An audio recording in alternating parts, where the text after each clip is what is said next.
In a world where moose and squirrels live together in dysfunctional harmony, one man, well, two men come together to bring you the most useless shit you never knew you needed to know.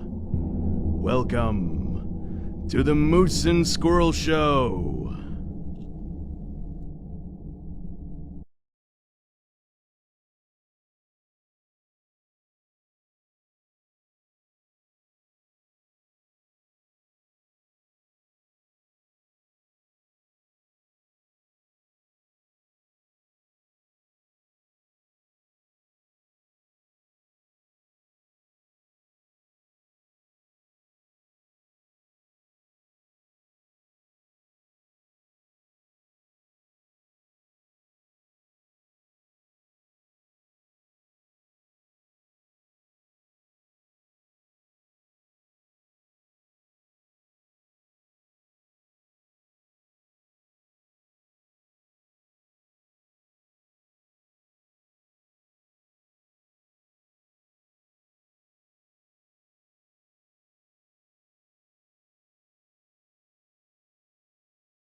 Oh, wait a minute. Here we go. Now we have sound.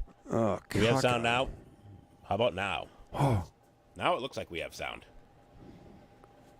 One? For some reason, Two. the auxiliary mic Oh, was not giving me any sound. Do we have sound now?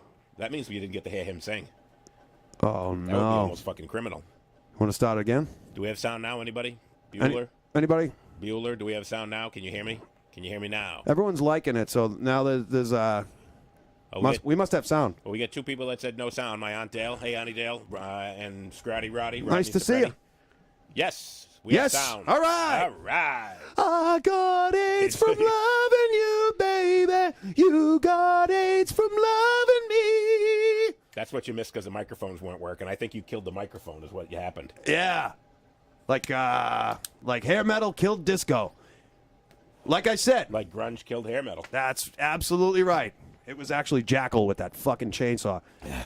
This is Bo. He's here to enlighten you. And I'm JD3, and I'm here to ruin your life. Like Courtney Love killed Kurt Cobain. Yeah, exactly. I think, did anybody question the electrician that found him? What was his deal? Anyways. Welcome. Anyhow. Sunday. We're here. Sunday. Live at noon, same bat time, same dumb channel. We are here, and we're going to talk about Dead people. dead people. Mostly dead people. There might be a couple people we squeeze in here that are not necessarily dead. We could squeeze in. It might be, because it's not. You don't have to die. You don't have to die to be a failure at life. Yes. Or to be a wasted talent. We are perfect I'm examples. living We're proof. living proof here. All my records are have gone imaginative. They've gone paper. They've gone paper. Yes. Right into the circular file with the rest of the paper. They're all up here. Yes. So today we're going to talk about wasted talent. Yeah. What could have been. So we got to be very specific. We're going to lay some ground rules here. Let's talk about our week.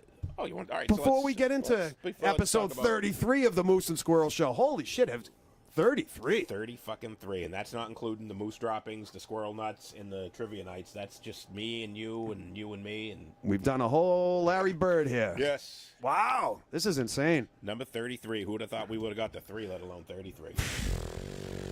If we can only get 33 viewers at one time, we'll be doing something. That would be fun. And some sponsors. Yes. Yeah. And a Patreon. And some stars. And, Is that how we get paid? And we need our own Kyrie War. That's what we think. You know, Oh, we yeah, we need we need our own. A host. Yeah, we need a host. We need a co-hostess that just sits there and giggles. We need a hostess cupcake. Yes. To giggle and wiggle and Yeah. all that stuff. Yeah, we're on fire today. We had a late night last night. Yep. We did a reset from the show from last week. Yes. Thanks to everyone again. Auburn Pitts. Love you guys. Yes. Great bartender resetting there. The studio going in, setting everything back up. Mm-hmm. But yeah, Auburn Pits, I thanked everybody on the Tuesday night trivia, but we can thank him again. Thank you, everybody that came out to the Auburn Pits to see Oxidize. And, Katie for the photos, and Dave's buddy Dave's buddy that did, and his name escapes me, but it's shameful that we don't. But McPhoto. yeah, it's in the watermark. We're gonna find out, and we'll put him as a sponsor for next week for taking all the shows. So yeah. If you're on my page, John's page, or the Oxidize page, you'll see some pretty cool follows. What's a folo? A folo. A folio. It's a fear of living out. Sure. Folo. But yeah, we will put him up as a sponsor for next week because he's kind enough to come and take a shit ton of pictures. You'd think we'd done a couple lines already. Yeah. We're on fucking fire today. You're nice and backlit over there. I haven't set my light up yet. Nobody needs to see you anyways. We got the Sam light. Yeah, this is fun. Yes, yeah, you got the Sam Adams light glowing you blue. Am I blue? My mother used to sing that when she was doing her nursing residency, when they would check someone's pulse. Am I blue? Where the guy would just flatline and die. Speaking of dying, yes. Welcome to the Moose and Squirrel Show. So, wasted talent. We're going to talk about mostly dead people. I think that we might squeeze in a non-dead person or two here for wasted talent. Because that's just what it is. Just it is. Wasted talent. Wasted You talent. don't have to die to waste talent. No. Like we said, you just have to be, full-time employed by a company that owns you. And not record songs. So the rules are, oh, and this is specifically, we're talking about musicians. We're not talking about any other genre of media. This is just specifically musicians. No Heath Ledgers. Yeah, nobody like that. No actors. No actresses. No Brittany Murphys. Nobody like that. This Two is just, sexy beasts. And I think we might talk about a couple that are not necessarily musicians, but people related to the music industry. Yeah. So it's got to be music specific. It's got to be somebody within the music industry, mm-hmm. and it's got to be people not that died young. We're not going to talk about Whitney Houston. Died young. Nobody can argue that. Prince died young. Michael Jackson died young. They all still had more to offer. Those ain't the people we're talking about. Because they left behind a huge body. Right. They left behind a huge body of work. Correct. So it's the footprint that somebody left. That is where we're going to say people have wasted talent. Yep. People that came into the music industry, gave us a little taste, and said, we want more. And then they said, you can't have it. I'm out. I'm going to bounce on this fucking deal here. It could be they quit the band. Yep. They got kicked out of the band. They just decided drugs were more important. Or the old... They may have... found by an electrician. Found by an electrician. Yes, absolutely. So that's basically what we're looking at is people who didn't leave a big enough footprint. So we're not talking about Eddie Van Halen not making the list. Right. Guys like that, women like that will not make the list. And it's not even somebody who necessarily died young, because there were some people who died young. Some people, and we talked about this, Stevie Ray Vaughan. That's kind of our cutoff right there. And he's kind of a, John says he should be in the list, and I say, I think he's just outside the list. Because Stevie Ray died at 35. Yep. And he left behind a ton of music. A shit ton of music. But not for enough. us to enjoy. Because imagine him at 55. Exactly. Yeah. But that's just it. That's what we're talking about. That was kind of like our cutoff. It was, and that was like as we're going through our list and trying to figure out who we were going to put on here. When we got to, we were like, yes, yes, yes, no, no, no. He was the one guy where we kind of were like, it's of all the people that we discussed, and we discussed probably 40, 50 people. And even someone near and dear to your heart, Dimebag Darrell, for example, yeah, exactly, because left behind a body of work. And he, yes, what would he have done at 45? Great. Right, what would he have done at 55, 65? Exactly. And it would have been amazing stuff. But he left behind a huge body fucking steel-toed boot. So there's a ton of Dimebag Darrell. And that was one more where I said, oh, Dimebag Darrell. And he's like, wasn't he almost 40? And I looked it up, and I'm like, yeah, he was 38 when he died. He put out either 6 or 7 albums with Pantera. He had his work with Damage Plan. He did a ton of work. Yeah. So I don't think that we can include him because there's a shit ton of his music for us to enjoy. So like Don Johnson from Miami Vice. I'm not sure who is Robert Johnson, maybe? Robert Johnson, the original member of the 27 Club. So he founded the 27 Club. We're gonna get to him. He's we got 10 that we're gonna go through. that with our main topics of discussion, and then there's going to be a bunch of people after that are going to be kind of the honorable mentions. But we got a list of 10. We usually like to put things together in lists of 10, so we have our list of 10. Not necessarily a top 10 because they're in no particular order, but we just said these 10 people were ones that we both agreed with that said, yes, these people should be on the list. Definitely. So he had one song, Don Johnson. Oh, yeah. Oh, yeah. Yes, Eddie Murphy had one song, but it was one too many. Speaking of Prince and Eddie Murphy brought Party All the Time to Prince's house. Paisley Park, Prince's studio complex. Yep. Did Prince throw him out? No, he put it on. And he put it on. He interrupted the music that Prince was listening to, put on his new record, and said nothing. He just let it play. Prince comes over, hits eject, takes the tape, throws it across, and goes, "Do I come up on stage and start telling jokes when you're working?" Prince is a fucking amazing dude. Fucking awesome. And Prince won't be on the list. Left a huge body of work. Definitely. So this is why we're trying to make sure that you understand the rules. It's not people who died too young. That's not it. It's people who, when they died, didn't leave enough. Right. And that's why we said Stevie Ray Vaughan is kind of on that cusp, because he does have a pretty decent sized footprint of his music, but he still died really young, and he doesn't have, compared to somebody like Eric Clapton, he doesn't have a discography like Clapton has. But he a 40-year body of work, right? But 50 years, whatever it is now. So here's where we're going to give you an idea. Is exactly what we're talking about, and we picked this guy to be number one on purpose. Is Jimi Hendrix. Boom. There he is. This is exact, and this is what got us thinking about this topic, is somebody like Jimi Hendrix. Here's a little music trivia question for you. How many original songs did Jimi Hendrix write? I'll give you a hint. I'm not 100% sure, but I believe it's 11.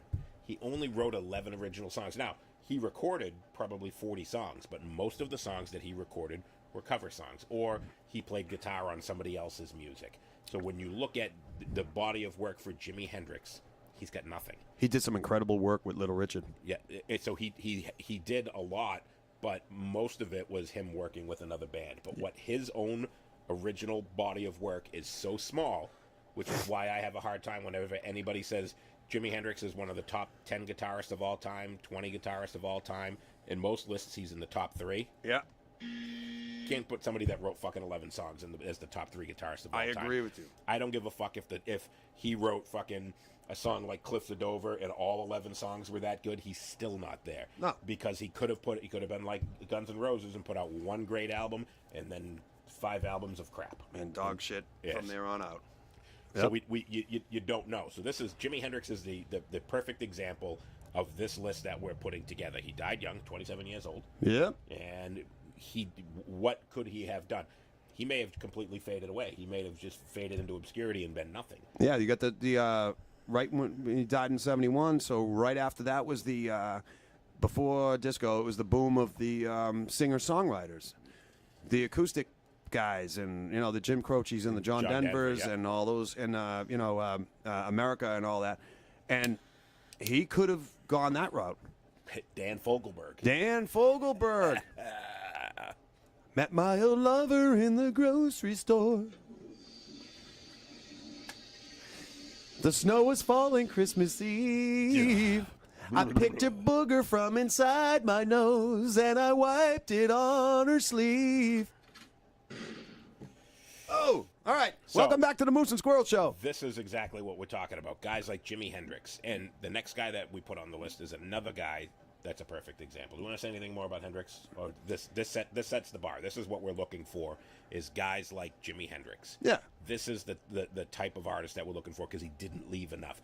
Did he leave a legacy? Jamie, thank you for joining us. Welcome. So, did he leave a legacy? Yes. But his footprint is so small that it's not enough to gauge what he would have been. Mm-hmm. That's really the type of people that we're looking for. Yes. So guys that left a small footprint, or girls. What could have been. So the next one, boom, is Randy Rhoads. Perfect example. Another guy that died really young. Was he on 2 Quiet Riot albums and then 2 Ozzy albums? He founded Quiet Riot. Yep. So he had 2 Quiet Riot albums, 2 Ozzy albums, and then died in a plane crash. Yeah, not enough of a body of work. What could have been with Randy Rhoads? More than Hendrix. Definitely more than Hendrix. Yeah. But still, for what he did in that short time, was amazing. Mm-hmm. But just such a small body of work to be able to gauge who he could have been. He may have turned into Dan Fogelberg. He could have. He was a classical guitar player. Yeah, he was a classical guitar player. And so you really can't say. Sean Smith, big fan of Hendrix. Jamie, topic is. So, all right, we're going to back up real quick here for Jamie, one of our number ones here. We're looking at artists, musicians specifically, or anyone in the music industry that died too soon, that didn't leave enough of a body of work, the kind of what could have been. So with Hendrix wrote 11 songs, so he had 11 original songs. What could Hendrix have done? And then, as you can see on the screen here, we got Randy Rhoads. Randy Rhoads had 2 albums with Quiet Riot, 2 albums with Ozzy, and then he died. What could he have been had he been longer? Versus a Prince who left a huge body of work. Yes, we all want to hear new Prince music, but it ain't happening. A David Bowie, a huge legacy, a huge footprint on the music industry. We're talking someone that walked through the door, sat for a little while, gave us their seed, and checked out. Gave you a little taste. Yep. And then cut out. Nice. So that's basically what we're looking for. And that's what Randy Rhoads did. Jimi Hendrix was the first guy on the list. Randy Rhoads is the second guy on the list, and these are what we're talking about. Guys that we loved what they gave us, but they didn't give us enough. Right. And you can make. I mean, if you're a huge fan of, and we talked about Dimebag Darrell from Pantera, he left a huge body of work. Yeah. Definitely died too young, only 38 when he was shot. Died at 38 years old. Tragically. And he left enough of a body of work for you to really gauge who he was as a guitarist. Right. So you really can't. And the one where we kind of said, this is kind of where we're drawing the line, it was pretty much the only one we said where he said, yes, he should be considered, and I said no, was Stevie Ray Vaughan. I think that Stevie Ray Vaughan left a big enough body of work to say, nah, he gave us enough. But what could Obviously, have been? You would have want more. Yeah. But he's right on that cusp. But how much more would he have given us if he had stayed around? Would he be Carlos Santana and doing crappy songs with Matchbox 20 singer, or would he have given us more Stevie Ray Vaughan, or would he have turned into his brother Jimmy Vaughan and just played fucking crappy blues music that makes you want to throw up? So that is it. Great topic. Thank you very much. All right. So that's where we're going. So we're on number 2 here. Getting in the pocket here. Randy Rhoads, and when you talk about senseless, tragic deaths, Randy Rhoads is going to be up there. He was up there. He was up there, and then he came crashing down. Right into the farmhouse. Yes. Oh, yeah. So for those of you who don't know, shame on you. Sharon probably would have fired Randy Rhoads after Bark at the Moon and would probably be doing work with Post Malone right now. That's a great take. Hey.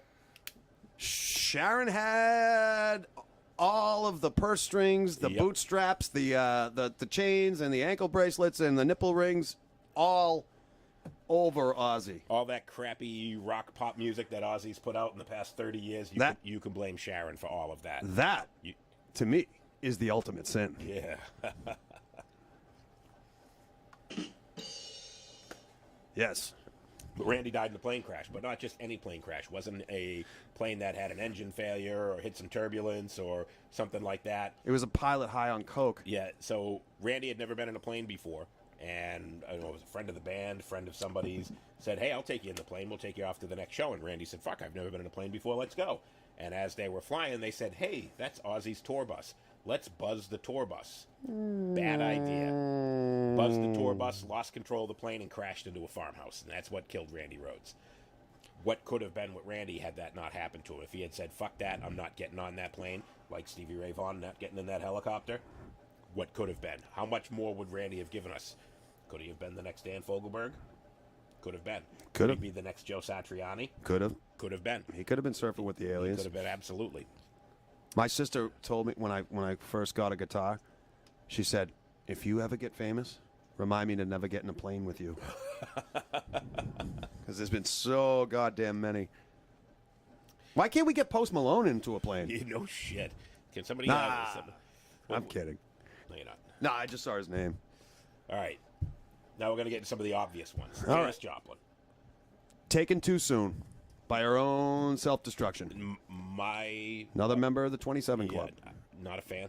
but I'm not a fan of this whole genre of Don't music. have to be. I'm not going to slam her and say that I thought she was terrible or that she was overrated. I'm not going to say anything like that about her at all. When she was in college, she was voted the ugliest guy on campus. It's a fact.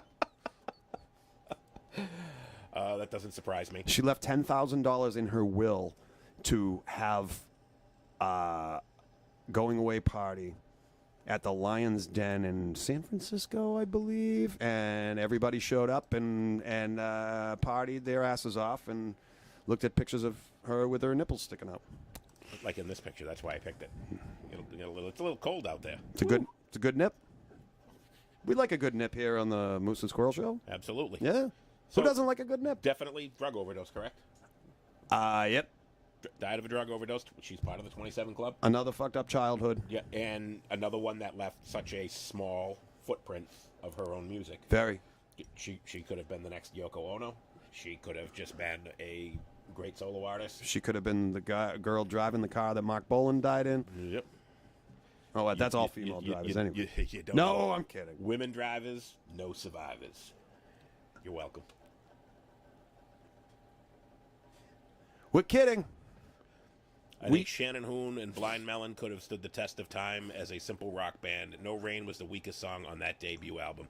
See, that's one when we talked about Shannon Hoon a little bit. Yep. That song nauseated me. I fucking hated it.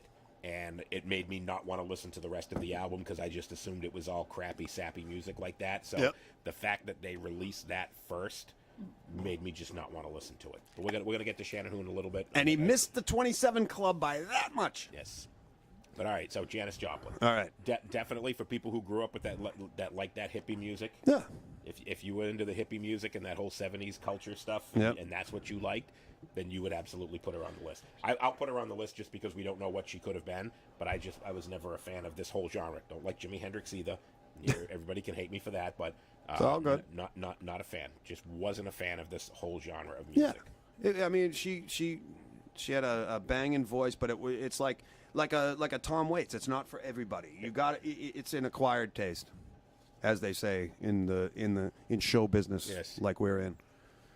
And next, we got a three-for for you. All right. We got a three-for. All right. All And died at the same time, the same event. Buddy Holly. Oh yeah.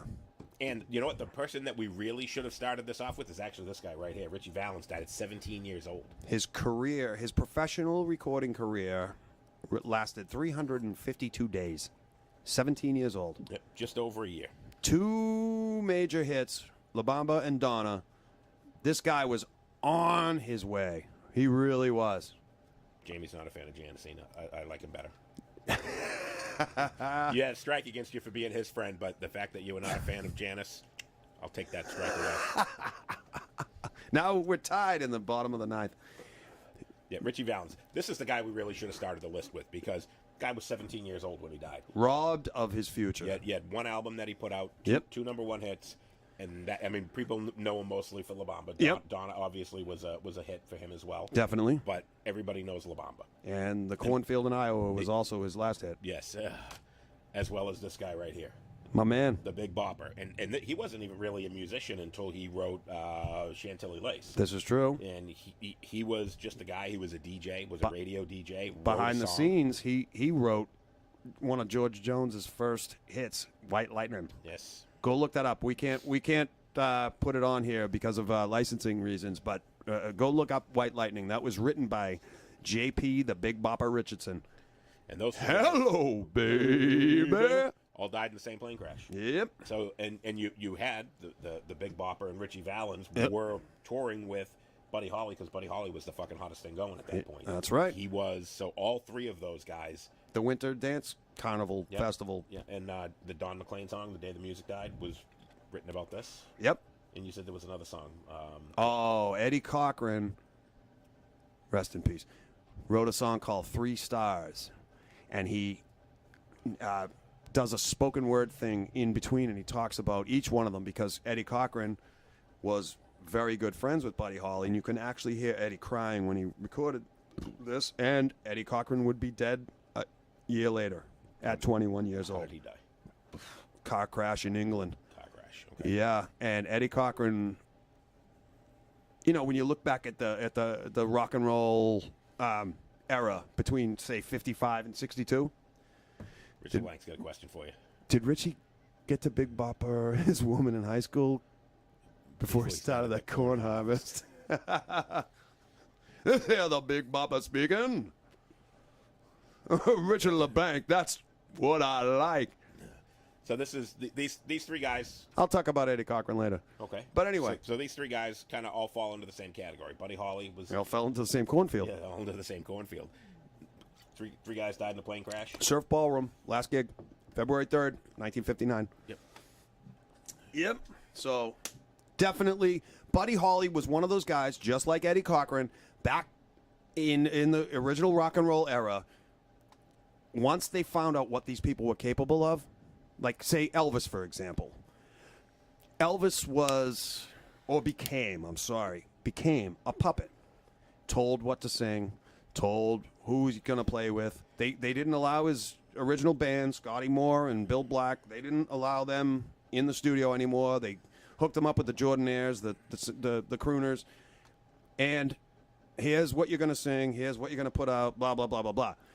Guys like Buddy Holly and Eddie Cochran, Buddy wrote his own songs.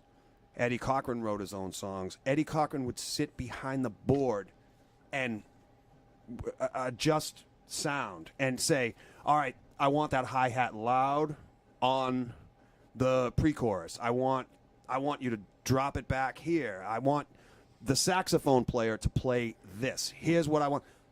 No 18-year-old kids did that back then. So not only did he write the music, but he produced it as well. Exactly. And that's a big difference. And for that's those what, of you who don't know. That's what Buddy Holly did. There's a lot of people who, if you're writing your own music is one thing. You go into the studio and you say, hey, I have guitar, I have bass, I have drums, and I have vocals. And here's how it all works together. And the producer actually goes in and says, hey, we're going to put a little synthesizer in here. We're going to put a little reverb on here. We're going to do all of this. And I don't like the way that bridge goes, so we're going to double this over here. So a producer becomes an arranger, and, yeah. So, there are two types of guys when you go in the studio. Whenever anybody comes into my studio, I always tell them the same thing. I said, am I your engineer or am I your producer? Because if I'm your engineer, you're going to tell me what you want, and I'm going to give it to you. And I'll just push the knobs. All I'm doing is pushing buttons. I'm just going to say, do you like the way that sounds? Okay. If I'm your producer, and I go, hey, how about we do this?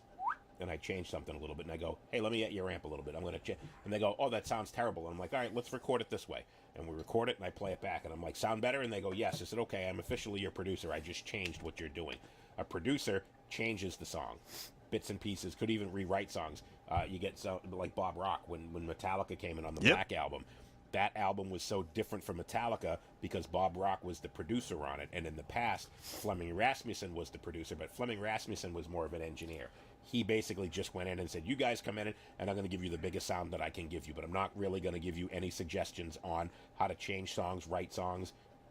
Nothing else matters is a song today because Bob Rock said, we're not doing anything else until you record this song. Yep. James didn't want to. Yep, the day is done. Said that's my private stuff. Yep, you guys can fuck off right now. We're not recording anything else in the album. We're done. Yep. I'm not recording anything else until you record this song because it's going to be your biggest hit. And, and it pretty much was. Yeah.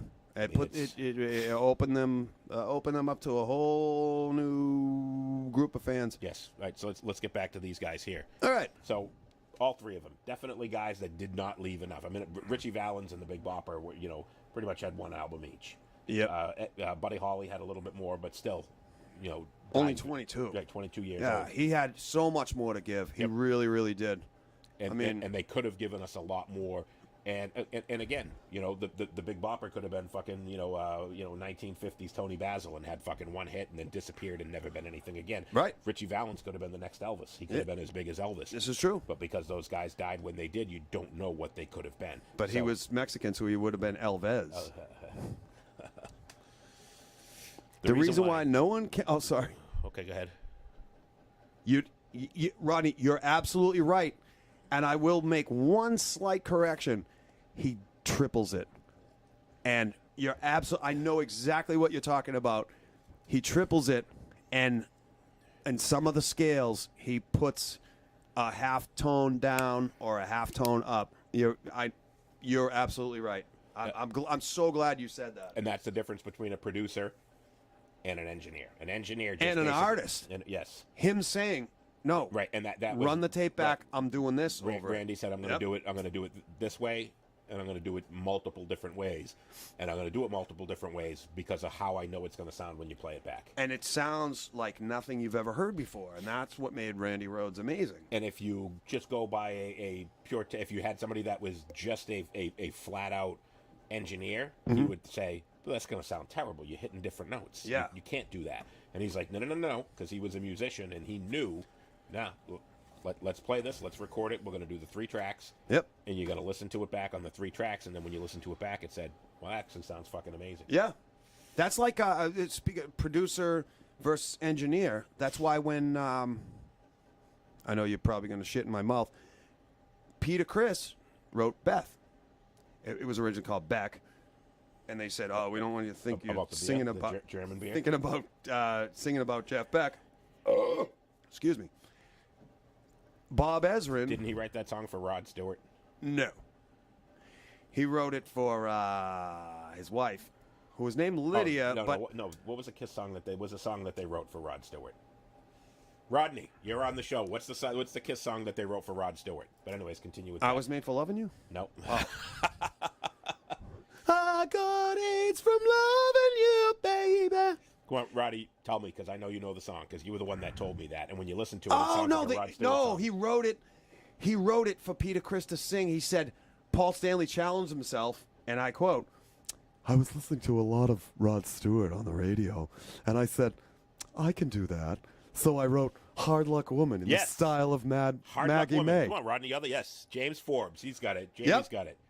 Yep, Hard Luck Woman. It's if you didn't know anybody, you'd think it was a Rod Stewart song. He said he wrote it thinking of Rod Stewart. He was probably beating off, but he was.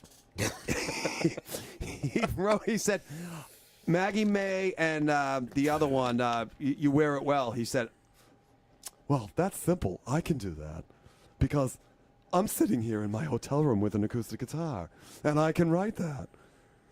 Paul Stanley sounded like one of the elves on like a Christmas special.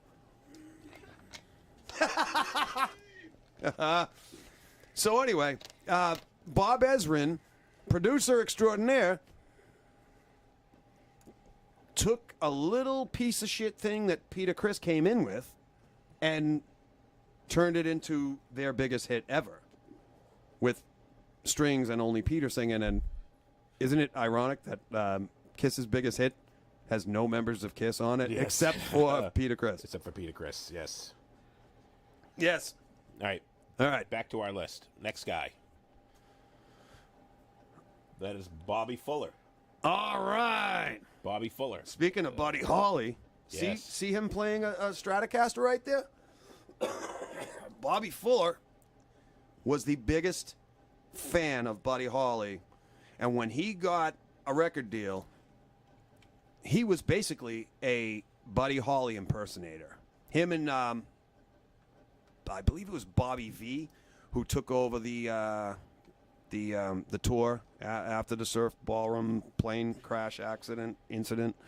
But Bobby Fuller definitely could have been a contender. He could have done something. His one hit was I Fought the Law, and the Law won. And it's been redone, the Clash. And it was actually done a few times before then. okay. So So it was a cover song. he was back then. Somebody'd release a song, like Carl Perkins released Blue Suede Shoes. Elvis was like, "Fuck you, I'm doing it too." Back then, you just like country music did that over and over again in the 50s. Somebody R&B. Somebody releases a song like "Shaboom" by the Chords, and then you got the Shaboom, shaboom, boom. If I could take you up to heaven, there's up above. Yeah. Then you know got how I know that song? the 5 white guys in Canada record it and make a bigger hit than the black guys from the South. Do you know, So do you know how I know that song? What? Roadhouse. Roadhouse. when the guy's driving down the road and he's swerving his car back and forth. Oh. He's singing that song, the old guy. If I could take you up to paradise up above, life could be a dream, sweetheart. Shaboom, shaboom again. Hello, let's fuck in the bum again. All right, Bob Latendra. No, we have not talked about Bob Marley, and I think he's a guy that's going to fall just outside of that category. So, Bob, joining us a little bit late. It's got to be somebody not that died too soon. It's got to be somebody that didn't leave a big enough body of work. Yes. So, That's Bobby Fuller here is definitely a guy in that category, and he had one of the most bizarre deaths. They found him shot to death in his car, covered in gasoline, and when they did his autopsy, he actually had gasoline in his stomach. That is worse than Rod Stewart got found yeah. in his stomach. Rod Stewart had to have his stomach pumped for a different reason. I thought that was that was a communist plot or something that it wasn't true. Allegedly. Not my Rod.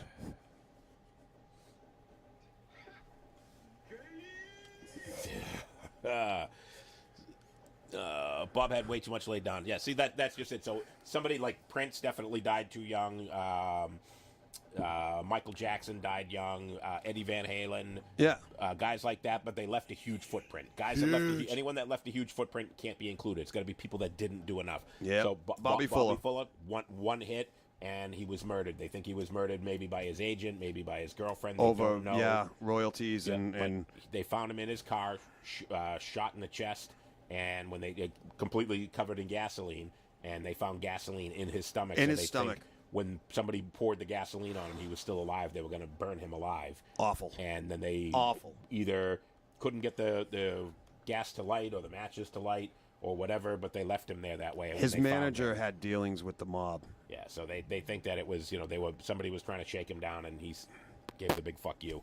And he said, I fought you, and, well, I guess you won, because now I have gasoline in my... The mob won. Yeah, and now, is the mortician still around? Because my lawnmower's empty, and gas is expensive. Gas is expensive. Can I have Bobby Fuller's stomach? Next guy. Mark Gaba! Gaba. What's up, fuckers? What's up, motherfucker? All right, next guy. Oh, look at this fucking asshole.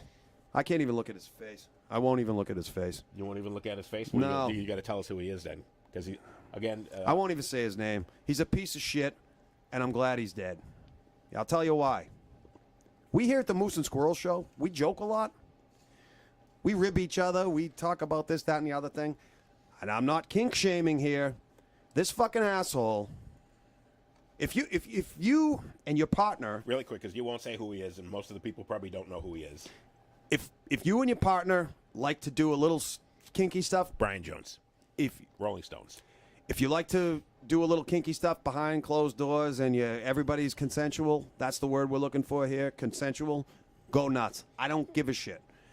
And this asshole did it non-consensual, like to beat women with chains and hit them, and they would come back and cry, and his bandmates held him over the balcony of a hotel and said, if you ever bring a girl back here in that condition, we're letting go. And I wish they fucking did. Fuck you. I'm glad he's dead. Blow me. But if you're a fan of the Rolling Stones, you might think differently. And by the way, we had this as like our pregame. We talked about this, and when I put his picture up, he was in utter disgust that I included him on the list. Piece of shit. And I probably wouldn't include him on the list, but I wanted to see him go on that rant for all of you. So this was Brian Jones, who died at the age of 27. He should have died at fucking 20. He drowned. Yeah, good. Yeah. Maybe they did throw him off the balcony. Maybe they did. Maybe fucking someone gave him a swirly and dunked him in the toilet. Maybe the girl fought back. Maybe. Beating a girl with chains? What the fuck's up with that? Come on. Oh, God, I should have fed him his own nuts. Absolutely. So, Thank you. And I didn't know, I like the Rolling Stones. I like their music. I don't know a whole lot about their history other than I think Keith Richards died 30 years ago and nobody told him. Nothing wrong with the Rolling Stones. I'm not shitting on the Stones. I'm shitting on fucking... Yep. Ray Gillen is another piece of shit. All right, who's Ray Gillen? I do not know who he is. He was one of those guys that was the interchangeable between fucking Ozzy's band and not Blue Oyster, what the fuck is it? Deep Purple and all that shit. You know, those guys that were always... I'm going to Google him. I want to know who he is. All right. Give us some more information on Ray Gillen. Didn't he sing for Badlands for a short time, too? Badlands, yep. I saw him with Best Jake... known for his work with Badlands, in addition to his stint with Black Sabbath in the mid-'80s. That's what I was talking about. And Kim most Douglas of is the here. vocals on Phenomena's Dream Runner album. Yeah, he was one of those interchangeable douchebags that was always Raging Slab. He was in Raging Slab? Apparently. Have microphone, will travel. Yep. Jesus. So he was on Badlands and Sabbath. Thank you, Jamie. Yep, Black Sabbath, 1987, The Eternal Idol. He was also on 1986, Live at the Hammersmith Odeon. File under Nobody Cared Yep. at that point. Sabotage in 1987, Oh, Blue they Murder in 88, Raging Slab in 89. That's what I'm saying. All the John Sykes, the White Snakes, and all apparently your... he was such a douchebag he couldn't last more than one or two on an album. 93 with George Lynch. Wow. Sun Red Sun, Rondielli, Badlands again, had his own solo album, and then 2010 with Black Sabbath. Jeremy Cook just checked in. So why Kim is, Douglas just checked in. why Hello. why is Ray Gillen a piece of shit? I don't know, because I don't even know who he was until you just said it. So I don't know either. But all right, Jamie, enlighten Jamie's us. got stories. Jamie must have stories about Ray Gillen. What anyone I saw him at Great Woods with Badlands. anyone that fucking smacks women around is a fucking piece of garbage. Yeah, No question. exactly. Unless you're a woman and you snack another woman around. I mean, if And that's your because thing, like we said, we're not kink shaming anybody. If you're a chick and you like to get choked and smacked around, Behind closed doors, consensual. That's the key word. yep, consensual. Yep, if that's what you like, do it. You know, if that's your thing. But Go if, nuts. If you're a guy and you like to fucking smack women around, if you're like fucking Ike Turner, yeah, then fuck off. Then I hope you are found dead in a pool by an electrician.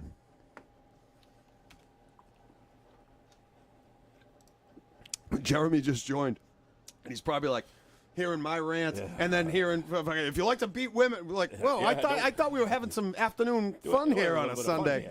So we're gonna go back and having fun. Jim Croce. Jeremy Cook, I put dudes in the hospital for hitting women. Yeah, that's where you should put him in the cemetery. It's a better place for him. Yeah, or in the pool. Yes. Oh, my man. Jim Croce. What did he? Another plane crash. Yep. Poor bastard. What did he die at 30? 30. Let me see. I got him on my list. I believe he here. died at 30.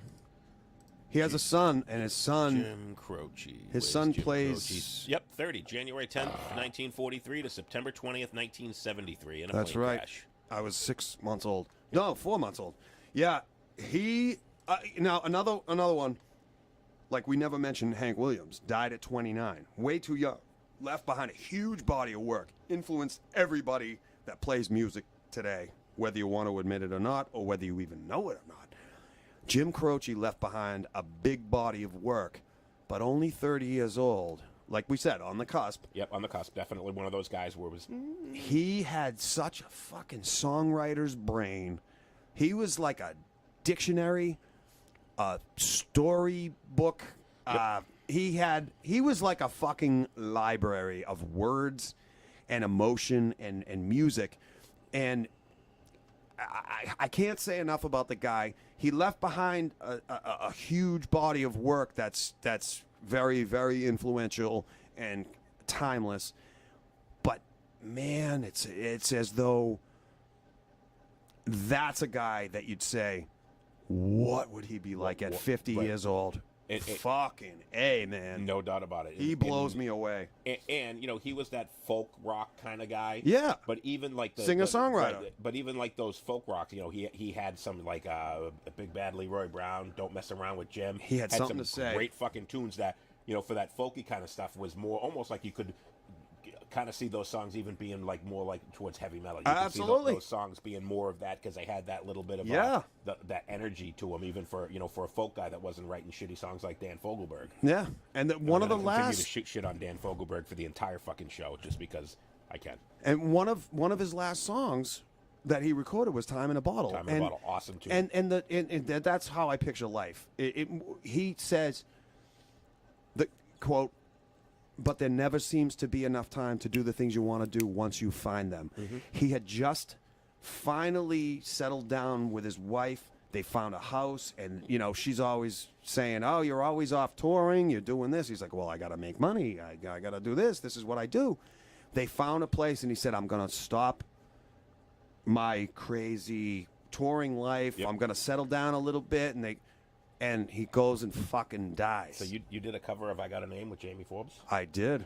I did not know that. That was a. We got to get you to come here and do it live on the Moose and Squirrel. That show. was a fun afternoon. Yeah.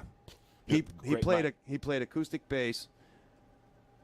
Maybe he even plugged in the backyard. We were sitting by a swimming pool, and yeah, we got that on film somewhere. That was a fun afternoon. my our wedding song, First Dance with My Wife, was Have to Say I Love You in the song. That's a beautiful song. Awesome fucking That tune. is. Time in a Bottle, Operator, just so many fucking good tunes with He's him. a damn storyteller, Yep. and he puts you when you if you listen to Jim Croce in headphones, he puts you where he wants you to be. Yep. When he does Rapid Roy, the Stock Car Boy, Yep. He's Too Much to Believe, you're in the 57 Chevy driving around with a toothpick in his mouth. Very relatable music. Absolutely. Everyone can relate to Jim Croce. Jeremy wants to hear a heavy metal version of Time in a Bottle. Let's do it. I don't want to because I don't want to disrespect the Disrespect. the- That's disrespecting. the recently deceased Jim Croce. Definitely a great guy that, like you I know said, what you mean. Definitely left a pretty sizable body of work. Solid. But the fact that he died at 30 years old is kind of gets him on that list. Really, we were looking at guys that were 35, and you had your chance. 35 and older, you really had your chance to leave your mark. And if you didn't do it, that's your own fucking fault. I'm going to be 49 in a couple of weeks, and I've got the songs up here, just not on tape. Yes, I've over 100 songs that I've written, and you guys have heard one of them. You hear it every fucking time we start the Moose and Squirrel show. The intro music is Transgression, written by me. Sons of bitches. Transgression X, because I couldn't think of a name for it, so I just called it X. Put out on Transgression Records. Yes. Coming soon to a record store near you. Recorded at Transgression Music Studios, Yeah.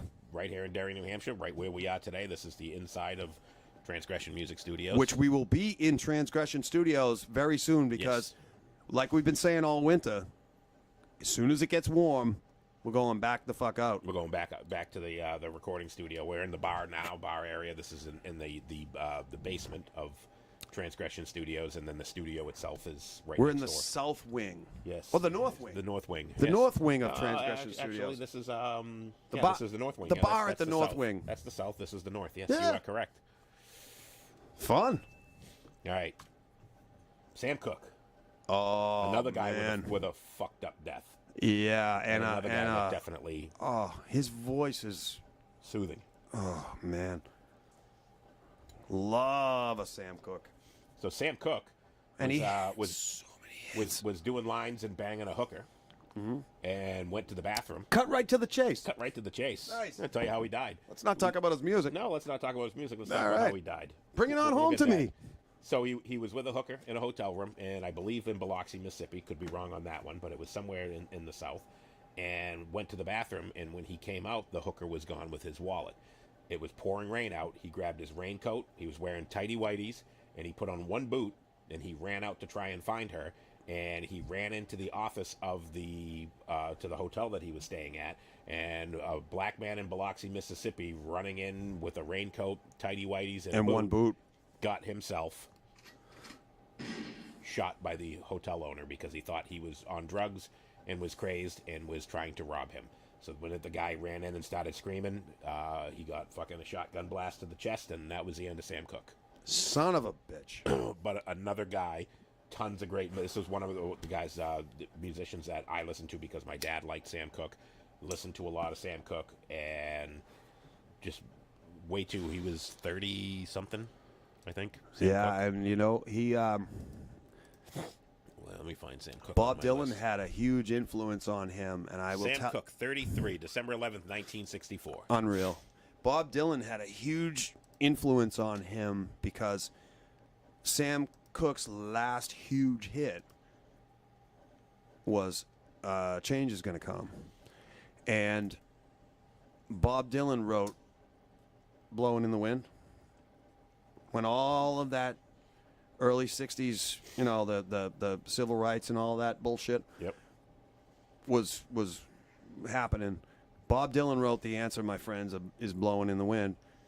And somebody took that song, and Sam Cooke heard it and said, this is written by a white guy. He's talking to you, a black man in the 60s. You need to go. And he took it to heart, and he said, all right, I know what you mean. And he went and he wrote A Change Is Gonna Come.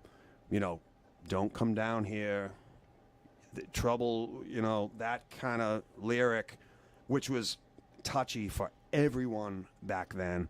And That song was fucking huge and covered by almost everyone since then, except for Kiss. My sister, Lisa, loved Sam Cooke. Dad was the one that got me listening to Sam Cooke. He would have that on all the time when he would drag me out working with him. Loved listening to Sam Cooke, and The that Blister. was what really got me into it. Yep. Yes, I was the blister. I showed up when the work was done. Jeremy Cook, I hate Bob Dylan. Yeah. Well, thank you. He's not dead yet. Nope, not dead yet. Unfortunately. Granted, he hasn't put out any new music in a while, so he's sparing us. But yeah, Sam Cooke definitely on the list. Bob No Dylan, doubt. greatest quote from a famous person I've ever heard. Bob Dylan, can I get your autograph? If you needed my autograph, I'd give it to you. You don't need it. Otis Redding. Did he die young? Very. Otis Redding. I'm going to look him up on my list. No, Rodney. Otis Redding, his dad did not kill him. That you're thinking of Marvin Gaye. Yeah, Otis Redding's not on my list. I will tell you this. Otis Redding was on my list, but he didn't make the top 10. Otis Redding started out playing with the Upsetters, Little Richard's band. He was a Little Richard impersonator. Back when there was... He died when he was 26. Yep. There was no... what do you call it? There was limited TV, limited magazines, whatever. So you didn't know what Little Richard looked like, right? Record companies and promoters could put a guy that sounds just like Little Richard on a stage with the band that sounds like the records. While Little Richard's performing in Los Angeles, you could put Otis Redding and Little Richard's band in, St. Louis, wherever, or down south or something like that. He sang a song called Try a Little Tenderness and came into his own voice. Fun fact about Otis Redding. He died in a plane crash. Well, yes. That's a running theme here. Yes, lots of plane crashes. Lots of plane crashes. Back to what my sister said. If you ever get famous, don't ever get in a plane with me. Otis Redding wrote the Queen of Soul's biggest hit. R-E-S-P-E-C-T. I did not know that. That was an Otis Redding song. But And his own number one hit, he didn't know was a number one hit. He had no idea. you, the viewer, Bo, and JD3 know more of what a hit Sitting on the Dock of the Bay was than Otis Redding does, because he died 3 days after it was recorded. Yep, so he has no idea. No idea. When his producer said, "There's your voice. You're not going to do Little Richard impersonations anymore." When he did Try a Little Tenderness, him and Steve Cropper from Stax Records, you might know him from the Blues Brothers movies with the long hair, guitar player. He wrote In the Midnight Hour for Wilson Pickett. He wrote Sitting on the Dock of the Bay with Otis Redding, and posthumously awarded Grammy Awards and American Music Awards and all that shit. Otis Redding, along with Sam Cooke, one of the most beautiful voices you'll ever hear in your life. Absolutely. Agreed. Fucking A. Didn't make our list of the top 10, but definitely makes the list of people who died too soon. Yes. No question. But Marvin Gaye, speaking of what Rodney said, Marvin Gaye's father was a mental case Yeah, and he shot shot Marvin Marvin Gaye. Gaye. And he looked at him and he said, "This is the last 45 you're ever going to hear."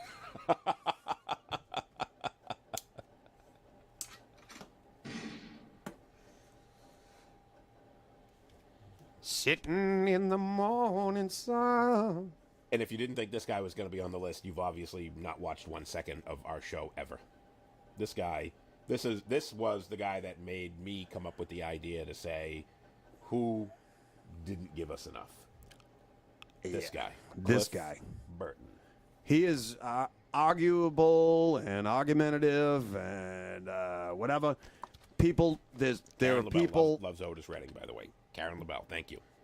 Nice. There are people that love his tone. There are people that hate his tone. Love it. There are people that think he sucks. There are people that think he's a genius. I fall on the genius side. He taught James Hetfield melody. He Yep. taught James Hetfield If you chord structure and if you listen to the difference between Kill 'Em All and Ride the Lightning, Yep. there was such a huge leap in songwriting because Kill 'Em All was mostly written by James and Lars. Mm-hmm. And then you And Dave Mustaine. And Dave Mustaine. Yeah, Dave wrote them all. Yep. So let me back that up. Dave Mustard Stains. Hold on. Let's back that up. Kill 'Em All was written mostly by Dave Mustaine And Dave Mustaine. and a little bit of James Hetfield and Lars Ulrich. And Lars put his name on it. Yes, Lars put his name on it. But if you look at the songwriting on Ride the Lightning and see how far their songwriting came from Kill 'Em All to Ride the Lightning, it was a huge leap, and it was a huge leap because of this guy, because of Clifford Burton. Clifford Lee Burton. Yes, and then Master of Puppets took an even... The leap from Kill 'Em All to Ride the Lightning was huge. From Ride the Lightning to Master of Puppets was... That was a Greg Louganis of a leap. Yes. That was diving off a 100-foot fucking without balcony. whacking your head on the fucking... Without getting AIDS. Without, yes. He beat me fucking to it. Ah. No doubt about it. This guy made Master of Puppets as great of an album as it was. Yep. He did so much with the melodies and the harmonies and changed the way Metallica wrote music. And then you go to And Justice for All and you see how the songwriting fell off on And Justice for All. It went back to chords. Yeah, it was clearly because of the lack of the Cliff Burton influence. Zero Cliff. That was the biggest reason why he was fucking so big for this band. Mm-hmm. And Master of Puppets, I've said it 1,000 times, I'll say it 1,000 more. And I'll agree with you. The greatest album ever written. Yep. By a bunch of 20-year-old kids. By a bunch of 20-year-old drunks who went by the nickname, the moniker of Alcoholica. Alcoholica. Bunch of drunks. Everyone jokes and calls us Alcoholica. We're throwing a guy out for being an alcoholic. Bye, Dave. Speaking of that. Hey, Kerry. Yes. Eric, Cliff. Yes. So Cliff is number one on our list. This is the guy that didn't give us enough. You're late. Yep. Oh, shit. You've got to get a pregnancy test. Yeah. It's not mine. Me either. Definitely Cliff Burton makes the list.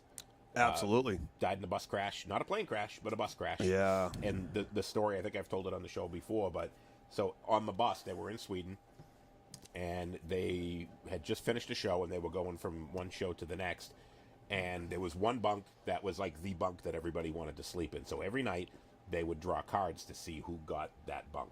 Yep. You know, they would get to pick, and Cliff drew the ace of spades. And he looked right at Kirk and he said, I want your fucking bunk. And Kirk said, whatever. So he got in the bunk that night. And in the middle of the night, the bus driver was drunk, high, fell asleep. Whatever he blamed was it on doing. black ice. Yeah, which they said they never found any black ice. But Nope. he says that the bus skidded on black ice. But they think that he was drunk, high, stupid, Swedish, something like that. And bus swerved off the road, fell. Maybe he was female. Could have been. And the you can't assume his gender nowadays, so This is he true. was. Could have identified as a lady. And the person. bus landed on Cliff. Now, when they tell the story, I hate this when story. they all got out of the bus, they were like, "Where's Cliff?" They had found everybody but Cliff, and they realized that Cliff was under the bus. So they were trying to lift the bus off of Cliff, and when they got the bus lifted partial up so that they could see Cliff, the bus slipped off of whatever it was they were using to try crane. and lift it up, and it fell back on him. Fucking Sweden. He may have still been alive after the bus had initially landed on him, but after it fell on him the second time, he was definitely dead. And that was That was a tragedy. That was the end of Cliff Burton. That was the end of Cliff Burton. Well, it's not the end of his legacy. No. Because he left behind a beautiful, small body of work. Yes. That we all appreciate to this day. But it wasn't enough. Definitely. Cliff would have done great things. He may have transformed them from what they became. Who knows? But Cliff Burton would have definitely been a powerhouse. It was a powerhouse, but still would have continued to be a powerhouse to this day at 62 years old. He would be looked at as highly as somebody like Steve Harris from Iron Maiden. Absolutely. If he was still alive today. And I say that based off of really 2 albums that he took. You know, he was definitely part of Metallica with Kill 'Em All, but had very little writing influence on it. Ride the Lightning and Master of Puppets is where he had his writing influence. Yep. I know people are going to say, oh, he has song credit for one song on And Justice for All. It was actually the lyrics for "To Live Is to Die." Yeah, which- it is not any of the music. He I has hate- no. I hate that song. I hate it. It's garbage. Sorry. Sorry. It's Sorry, Cliff. the song itself is the antithesis of what Cliff would write. It's just Yep. chords, Chords thrown together. yeah, a bunch of chords thrown together, and just A couple of his lyrics. Yeah. And the second part or the first part, I can't remember, was one part was his handwritten notes Yep. or something that they had Right. had him say or record or whatever. When a And the man other lies, part is he murders some part of the world. is a quote from somebody. Yeah, Yep. yeah. All this I cannot bear to witness any longer. Cannot the kingdom of salvation take me home. That song's garbage. Trash. Compare that to Orion, Yes, and then that's come back why, and talk to me. That's why it's shameful that they gave him songwriting credits on it. I understand why they did. For but his parents, I think Jan and Ray. R.I.P. I Ray. think I think it's kind of shameful that they gave him songwriting credits on such a terrible song. Yep.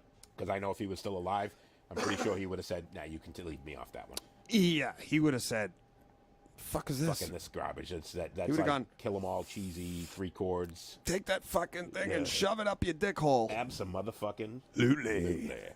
Cliff, So we that's love it. you, Cliff. All right, we got So- well, look at the T-shirt I'm wearing. Yes, the New York Dolls, Motherfucker. One of your favorites, Razzle.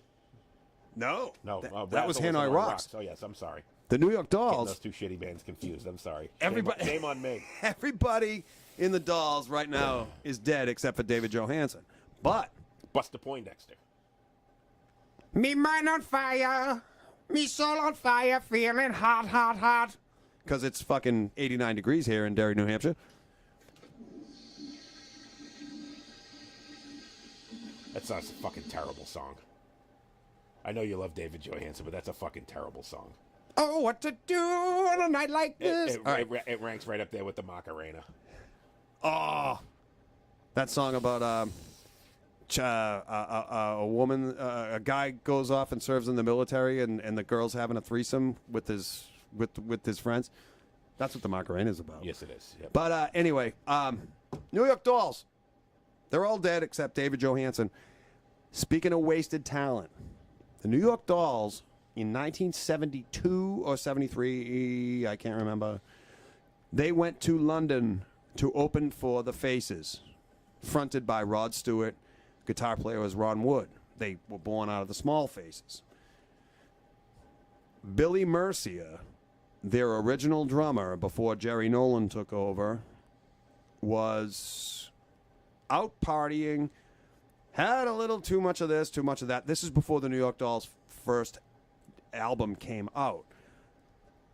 Took too much of this, had too much of that. His friends saw him overdosing. They put him in a tub and tried to force feed him coffee and tea and whatever else the Brits served, maybe bangers and mash or and something. crumpets. Tea and crumpets, all that limey bullshit. And Billy Mercia overdosed, choked on his own stuff, and asphyxiated in the bathtub. Wasted talent because he was a fucking good drummer for a young kid. And childhood friend of the guitar player Sylvain. Just a sad story that I'm glad we can say his name, like carry on the Yep, legacy or whatever. absolutely. But you only find his legacy in little bootlegs and Right. and 'Cause he wasn't on any of the recorded was material. not on any record, and his family doesn't get any royalties because he 'cause he- was not Yep. there to be on the debut record, which that blows. That's to me the epitome of wasted talent. All right, so I'm gonna throw a name out there, Give me a name. and this is somebody where when we were putting it together, I didn't want to mention because I think we may have argued on this one, Okay, so I didn't even bring it up. Dwayne Allman, Who? No, definitely not Dwayne Allman. No. wasted talent, died in 1972 in a motorcycle crash. Yep. Great guitar player. How about Bon Scott? And the reason why I don't say Bon Scott is because I think he left too much of a footprint. Body of work. Body of work, but he Definitely- died too young. Definitely a tragedy. yeah. And the other reason why I won't include him is because what AC/DC did without him equals what they did with him, if not exceeds what they did with him. Yeah. So as you look at Bon Scott and you definitely say, guy that definitely died too young, went out, got shit-faced, fell asleep in his car and choked on his own vomit. Troubled soul. Yeah, but he was one of those guys where I'm like, I want to include him, but Yeah. we said we can't include anybody that had A too huge much of a body of work. And Bon Scott definitely had that huge body I of work mean, with AC/DC. You can't. How do you don't discuss AC/DC? Never mind the Brian Johnson years. Yep. You don't discuss AC/DC. Never mind their first fucking 5 records. You don't discuss AC/DC without talking about Highway to Hell. Yep. You don't. And that's the big argument. What's the better album, Highway to Hell or Back in Black?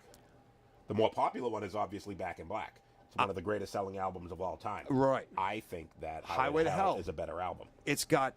It's just. It's so. Highway to Hell. Look, I'll put that up there with. And I'll go on record on the Moose and Squirrel show today, May 15th. Highway to Hell is up there with Master of Puppets as one of the most perfect albums I would ever agree. fucking It's one of those albums you can listen to written every and song. recorded. Yep, great album. Every song. And I think that's AC/DC's best album. Yep. It obviously the most popular one is Back in Black, Right. but I think There's that a reason why. when Because fucking people play "You Shook Me All Night Long" at weddings. yes, nonstop. Rodney, you got a good one. Paul Di'Anno from Iron Maiden. Wasted talent. Wasted talent. Yep, absolutely. Or maybe just not good enough. Yeah, exactly. Maybe that because obviously he was on first 2, 3. Was it first 2 or 3? I don't remember how many. Bruce albums. debuted on Number of the Beast, so he was on Iron Maiden and Killers. Killers, first 2. First 2. Yeah, so he was. So that's the question. Was he just not good enough? You don't know because he only lasted 2 albums. It's as though maybe he had trouble with his mates at the pub, but maybe he was a fucking insufferable asshole Yep. in person, and Steve Harris just couldn't fucking deal with him. And Jamie says he disagrees with Rodney because he thinks that Bruce Dickinson made Iron Maiden, and I agree. But what would Paul Di'Anno be if he had lasted longer? I We'd agree. never have Paul Di'Anno's Battle Zone. Don't wanna know. I'm breaking free. Yeah, Remember that song? No, I don't. Nope, definitely not. You're a lucky man.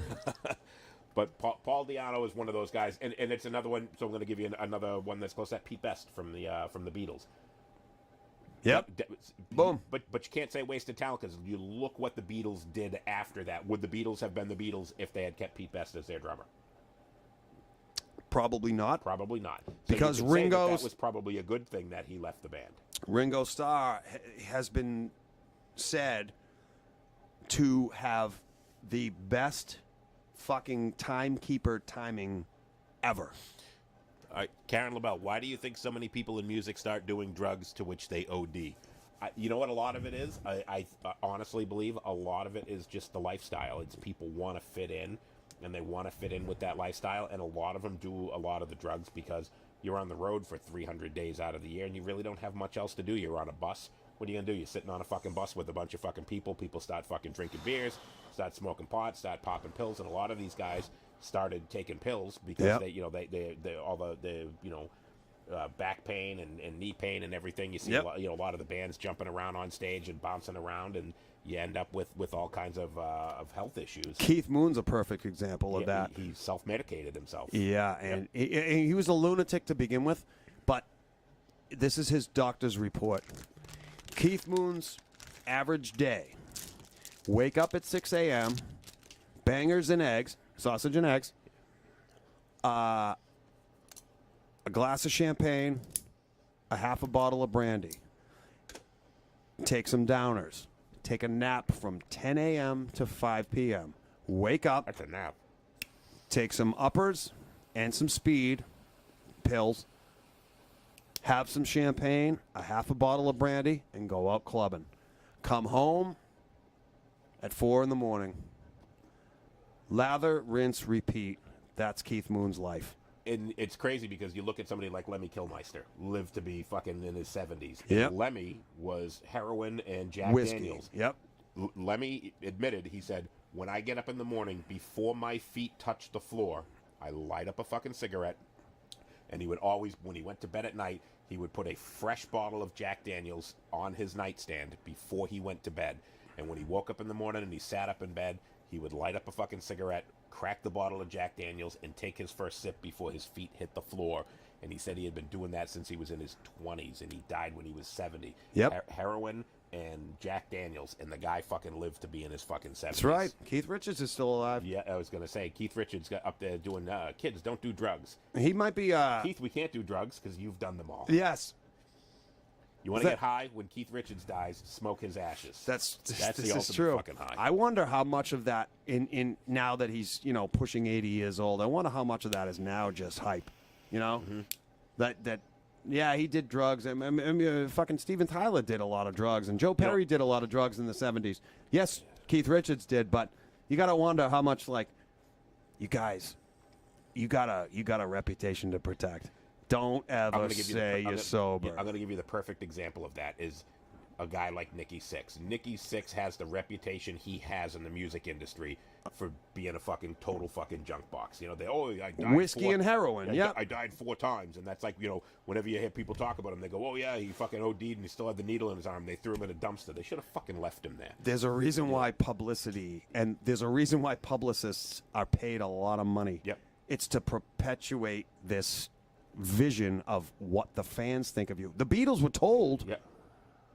don't tell anyone you have girlfriends or wives. Yep. Because you want all these little teeny bopper girls to think that yep. you're available. Yep, that availability and that, and I think a lot of it is people think it's a glamorous lifestyle to just go out and get fucked up all the time. Hey, what do you do for a living? Oh, I smoke pot, fucking pop pills, Bang chicks. bang whores, and fucking guzzle fucking gallons of alcohol. And then sleep on a bus for 12 hours and then fucking wake up and do it again. And to a lot of people, they think that's a glamorous lifestyle. And when you look at it, you say, would you want that lifestyle, or do you want to get up every morning and be sitting in an office from 8 a.m. to 5 p.m. and fucking punch a clock, and at the end of it, they tell you to fuck off. Yeah, they pick on us for doing that. And I think that's a lot of why all the people get into it, because it's like Jeremy just said, sex, drugs, and rock and roll.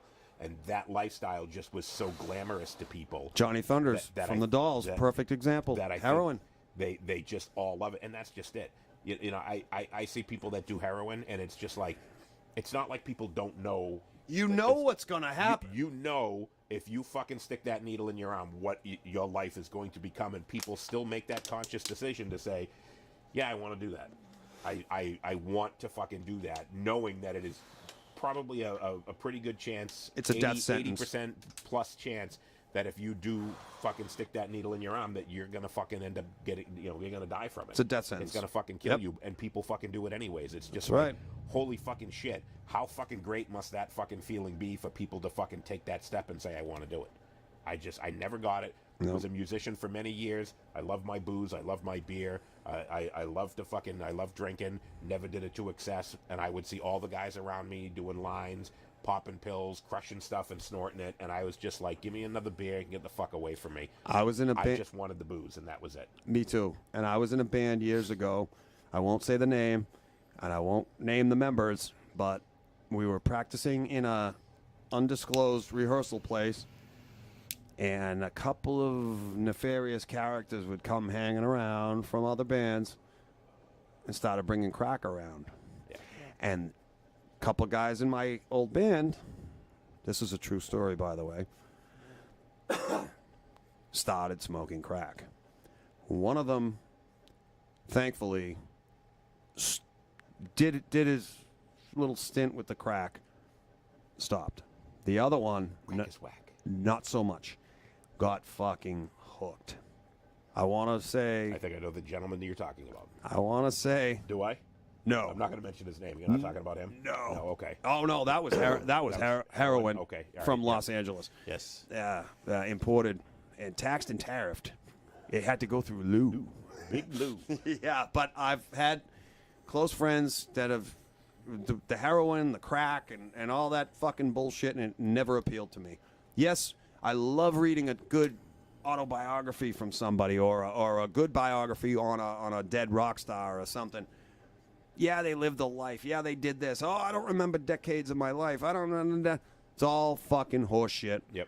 It's all a romantic fucking Hollywood story. It's all perpetuating that sex, drugs, and rock and roll lifestyle, Boom. which everybody loved. Yep.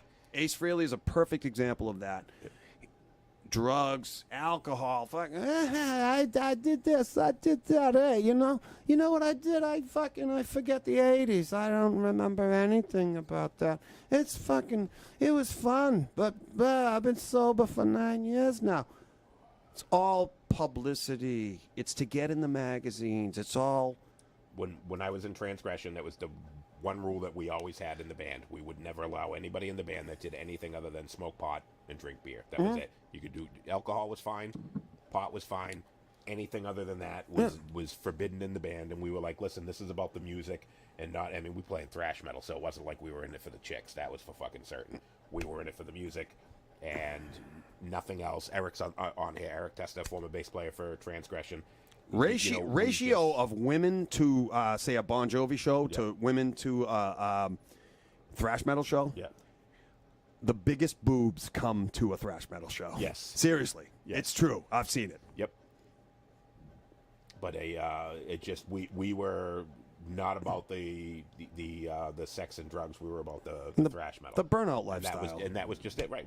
We wanted to play music, and we wanted to get drunk, and then we wanted to get up and play music again. Get drunk, go outside, throw up, come back, and play more music. That was it. That was it. You know, it's pretty simple. Go around the Lynn band rooms on a Sunday morning and collect everybody's empties and bring them back to dimes and turn them in for more beer. Absolutely. There was a store in Lynn, Mass, and it was a bottle redemption / cash for trash store. And if you brought the returns there, and so you got a nickel for each can or each bottle that you returned. If you spent the money in the store, they gave you a dime. Hence the name of the store was Dimes. Oh. So we would go Saturday. Everybody would get shit faced and drink before the girls with the thick booties that they call dimes now. Yeah. Oh. And then I'm not up on hipster. We would get young up the next morning, and me and Dickie Malo, my drummer, we would go and collect all the empties from the rooms that we could find, and we would take them to Dimes and turn them in and buy more beer. Go get me a big booty chick. There you go. Oh, all right. That's an empty. I thought you were giving me a beer here. Oh. No, I don't give you beer. I'm European sober. Yep. Is that what it is? You know what European sober is? And so you still keep drinking? Drinking beer, just lay off the hot stuff? That's European sober. Yes. Hey, I thought you're sober. Oh, yeah. No, mate, this is only beer. It's only beer. It's only beer. Yeah, I don't smoke pot. I don't do drugs. I don't do heroin. So, I don't. Who are we missing? Who left us too early? Mark Bolan. Who did not leave a big enough body of work? Who the fuck is Mark Bolan? No, he was the inventor of glam rock in the early 70s. He was a hippie. Changed his name to Toby Tyler. When that didn't work, he changed his name to his original name was Mark Feld with a K, and he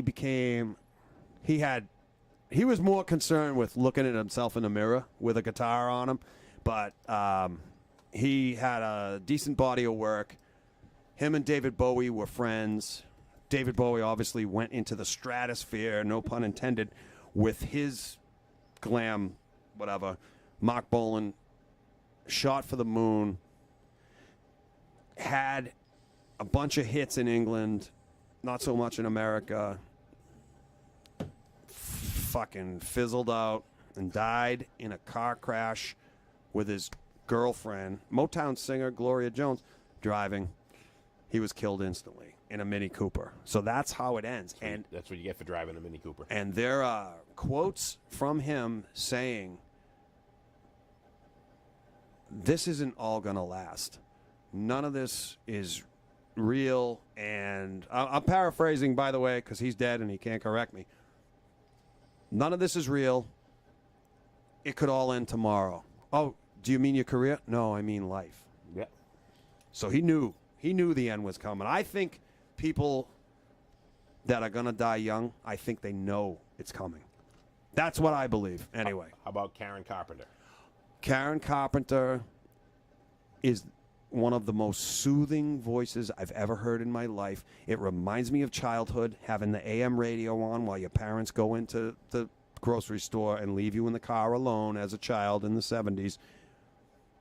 The poor thing. Now, we were talking about Keith Moon earlier. Yep. He was given, when he moved back to England with his girlfriend from Malibu, California, the girlfriend couldn't take the lifestyle anymore. They moved back to the UK. Harry Nilsson gave them his flat in Mayfair. Keith Moon died in that house at 32 years old, 4 years after Mama Cass Elliot from the Mamas and the Papas died at 32 years old. In the same house. In the same house. So Harry Nilsson thought it was his house is cursed, and he ended up selling it. But you're speaking of Karen Carpenter, and the legend has it, you know, she died of anorexia nervosa and bulimia, yeah. and she had a body shaming complex about herself. And then Mama Cass died of choking on a ham sandwich. If Mama Cass had given her the ham sandwich, they'd probably both still be alive. And we would have some of the best Christmas albums we've ever heard in our lives. Yes. And allegedly, that's a rumor about Mama Cass choking on a ham sandwich, but it's still funny. It's still fun. Rodney, I don't drink anymore. I don't drink any less. Boom. Carrie Ann Silva, Glam. Guys, who are we missing? Who did not leave us a good enough body of work? Who didn't leave us a big enough body of work? I think I covered all my people in. I think we covered. So, you know, I had the list here.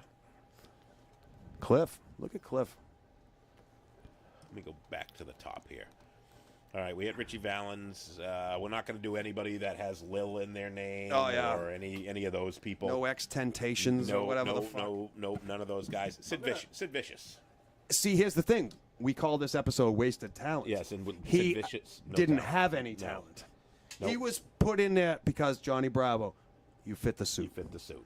Yep. Malcolm McLaren said, fire the guy that actually, Glenn Matlock, the guy that actually plays bass, and get this fucking young, spiky-haired kid who pogos around and is a complete fucking retard. That's your guy. That's your band. Yep. Knowing. Jeremy Cook, yes, we did talk about Randy Rhoads. Yep, Randy Rhoads was on the list. I'll be right back. He was actually the second guy we talked about. All right, go pee. I sponsored Karina's Cakes. Pee break. Nope. Karina's Cakes, 14B East Broadway, Derry, New Hampshire. Right now, on my Facebook page, might have to scroll down a little bit, you will see there's a link on my Facebook page to vote for WMUR's Best Cakes in New Hampshire. I implore you to go find that link on my page. I'm actually going to repost it after the show. I'm also going to post it on the Moose and Squirrel page. Karina's Cakes, 14B, East Broadway, Derry, New Hampshire. She's in the running. All you got to do is click on the link. It'll take you to the WMUR Facebook page. Type in Karina's Cakes, Derry, New Hampshire. That's how you vote. Nice and easy. Please, everybody, go out. Vote for Karina's Cakes. If you've never had a Karina's Cupcakes, you're doing yourself a disservice. Best cupcakes you're ever going to have. Tons of different flavors. She's open Tuesday through Saturday. She's closed on Sundays and on Mondays, but Tuesday through Saturday, she's got cupcakes. If you're looking for any type of cakes, wedding cakes, birthday cakes, she does a lot of the 3D cakes, a lot of different characters, different caricatures, anything that you're looking for. If you can think of it, she can bake it. 14B East Broadway, Derry, New Hampshire. Get your fucking cupcakes. So please vote. I'm going to post it on the Moose and Squirrel page. I'm going to post it on my personal page as well. John's going to share it whether he knows it. He's going to share that as well. He's already voted. Vote early, vote often, be like the Democrats. Stuff that ballot box. Get as many Karina's Cakes on there. If you have multiple personalities, each personality is allowed to vote. Or if you're one of those people that have multiple Facebook pages because you're always in Facebook jail, make sure you go to each one of those pages and go out there and vote. Karina's Cakes, Derry, New Hampshire. All right, repeating, Shannon Hoon would have been left more than he did. Jamie, see, you know what? I'm actually going to go and I'm going to listen to the Blind Melon album because I've never listened to anything but that one song. It was so bad, I just couldn't stand it, and it was terrible. Guns N' Roses put them on the map. Yep, Axl Rose. Axl Rose and put Shannon Hoon all over the Use Your Illusion discography that they had there. Shannon Hoon sang a lot of the backups. Yep. He sang on Don't Cry. He was even in the video. I did not know that. Yeah. And yeah, they did some stuff. But that was in the mid 90s when music 91 Use Your Illusion come out with Guns N' Roses, and he was a big proponent of Shannon Hoon and Blind Melon and whatever because they were from the same town and whatnot.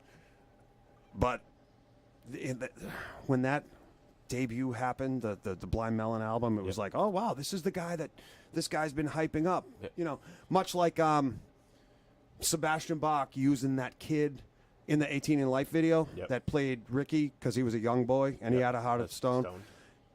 That kid had a band and he was trying to push Yeah, that, trying to promote his friend's and band. it didn't happen. You know what the kid's band was called? Abusement Park. We call that Disney World. Yes. Karen LaBelle, Aaliyah died young. Yes. Yes, she did. Plane crash. Plane crash. Yep. Bahamas. Bahamas. Yes. Overloaded plane. Absolutely. Too much luggage. Too much luggage. Weight and balance. Yep. I don't know a lot about her. You know, She was cute. Not in that genre of music, but She yes. was groomed by R. Kelly. So he peed on her then. So she got off easy. Yeah, Jamie, I'm going to listen to it. I'm going to give it a shot. See if it's any good. Challenge accepted. Challenge Ba-boom. accepted. All right, who are we missing? Who else? There's got to be. Oh, I got to talk about. We talked about wasted talent. I didn't say this yet, and this person's not dead. We teased this at the beginning of the show. Yes. Yeah, that's why we said not all the Boom. dead people. Oh, and I got one that we forgot. Wasted talent. Steven Adler, Guns N' Roses. Scums and posers. You've got to do a lot of heroin to get fired from fucking Guns N' Roses. Yes. I think a lot of it goes back to publicists. But anyway, if you get fired from Guns N' Roses because you have a fucking drug addiction, It's like getting kicked out of Metallica for drinking too much alcohol. You're definitely doing too much. something's wrong. Wasted talent. He was in the biggest rock and roll band in the world in 1988, 89. And his last thing he played on was the Civil War single that ended up on Use Your Abortion. Yep. And it was all just wasted talent. He got fired from the biggest band in the world. And never did anything after that. Nope. Just disappeared off the face of the Poor earth. prick had a stroke. Granted, he was probably making so much money off of it, he didn't need to Well, fucking do anything else. So it absolutely. was one of those things. But Yeah. definitely wasted talent. Could have done so much more. And was it Matt Sorum that replaced him as the drummer? Yes, Yes. from the cult. From the cult, absolutely. But So, and they say that was when Guns N' Roses turned from a rock and roll band to a heavy metal band with Matt Sorum. yep. Dude was a hard hitter, and he's a great drummer.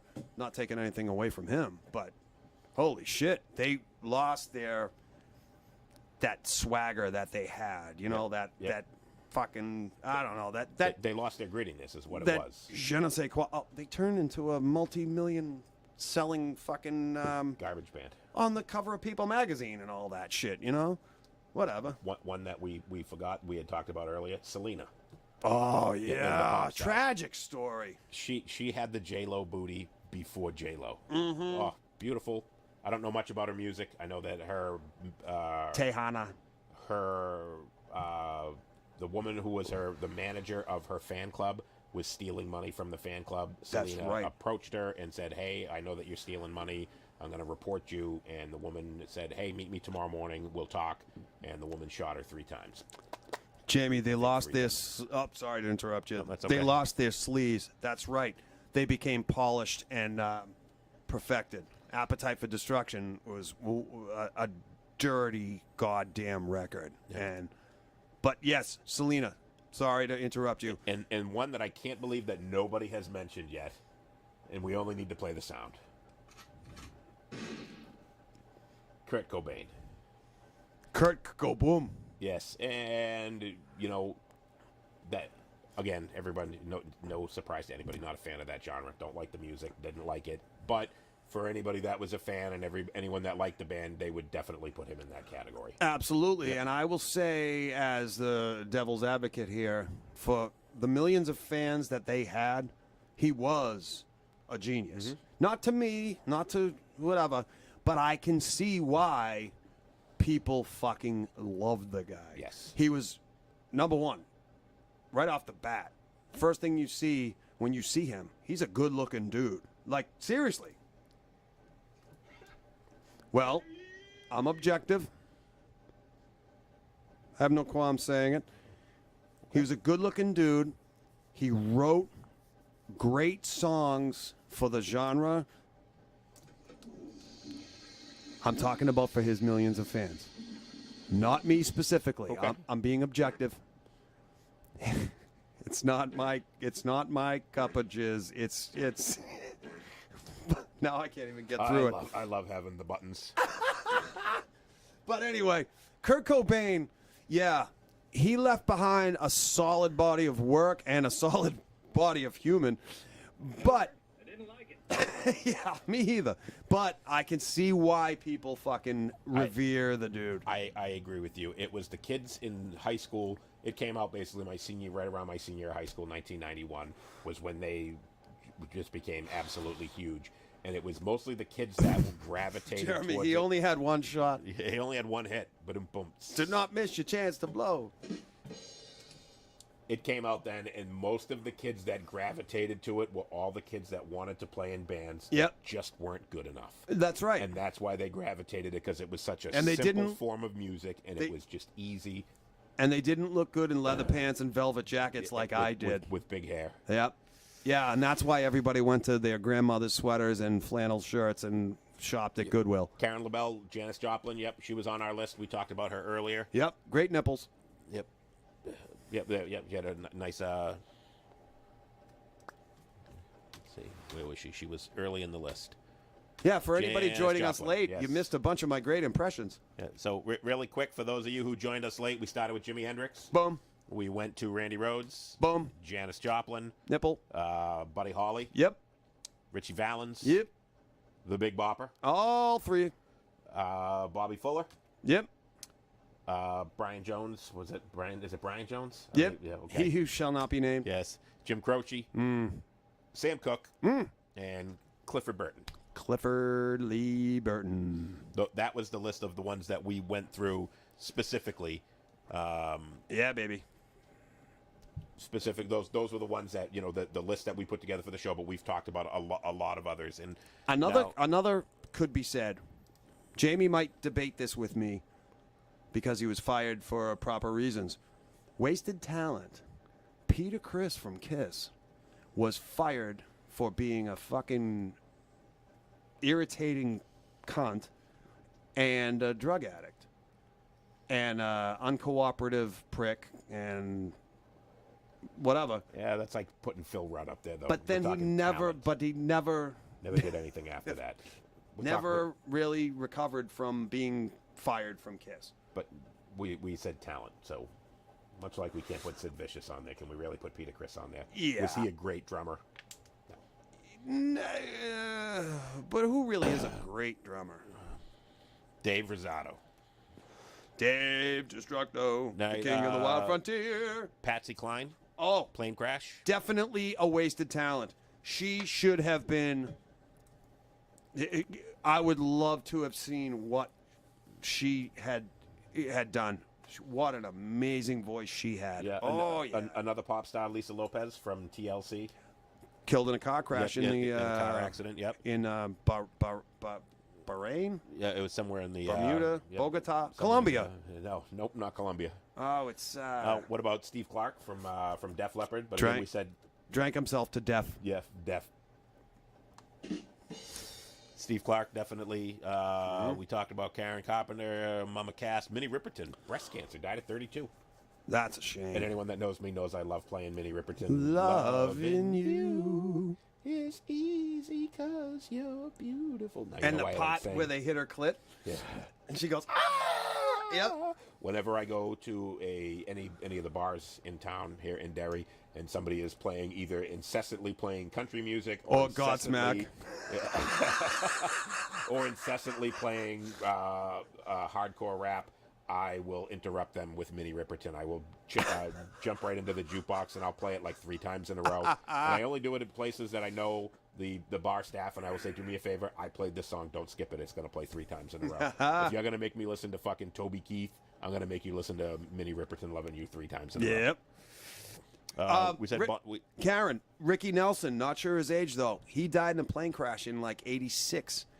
Yes, but he left behind a solid body of work. Yep. And one of his last hits was Garden Party, and that was kind of he died in a plane crash. That was his last hit. that was his last hit was The Field. That was the end of him. Keith Moon we talked about, John Bonham, another guy, but again, too Yep. much of a body of work to include John Bonham. Same thing with Keith Moon. Yeah. We did Sam Cooke, Lane Staley from Alice in Chains. I mean, if you're into that genre, if you're going to mention Yeah. Kurt Cobain, you got to mention Lane Staley. Yeah, there was that time when Shannon Hoon was found dead on his bus of a heroin overdose. Yep. And shortly after or before, it was Lane Staley. Okay, so Lane Staley was 2002. Oh, so And now I'm going back up Hoon here. was 2005.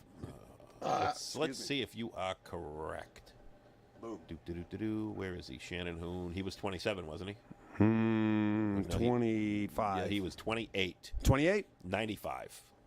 95. Oh, my Shannon- God, I Shannon lost Hoon a was- whole decade. Shannon Hoon was 95. Who yeah. was the newest member of the 27 Club? Amy, what's her face? Amy Winehouse. Oh, yeah, Weinbag. Yep, Amy Winehouse, 2011, July 23rd, 2011. She was I remember that. Nope, all right, nope. Mitch Luker of Suicide Silence was 28. He was outside of that. So, yeah, the last one on here, no, Danny Wilder, vocalist, guitarist of Kings of the City. No idea. Never heard of him. Died of lung cancer. But he was the last one. Let me keep going. Okay, yeah, these are all guys from the 70s. You get comments? All right, so I'm not including anybody that died in their foot. And by the way, the list here, if you're in your 40s and you're a musician, you don't die. Because on my list, there's not a single person that was 40. It goes 30s to 50s. But what about Michael Hutchins? He was he was 38. He was yep, Michael Hutchins was on here. Yep. Gotta love a Michael Hutchins. Jerked himself off to death. Hey. He was actually 37. He Lead singer came- of NXS. He came, and then he went. Yep, he came and he went. November 22nd, 1997, suicide. Yeah.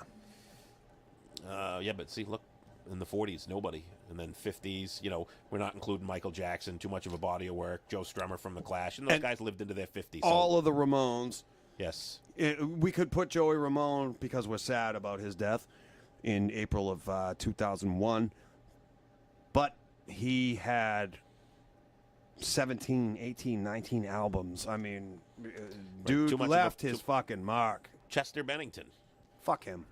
Did I say that out loud? Chester Bennington. He killed himself because, I mean, hey, listen.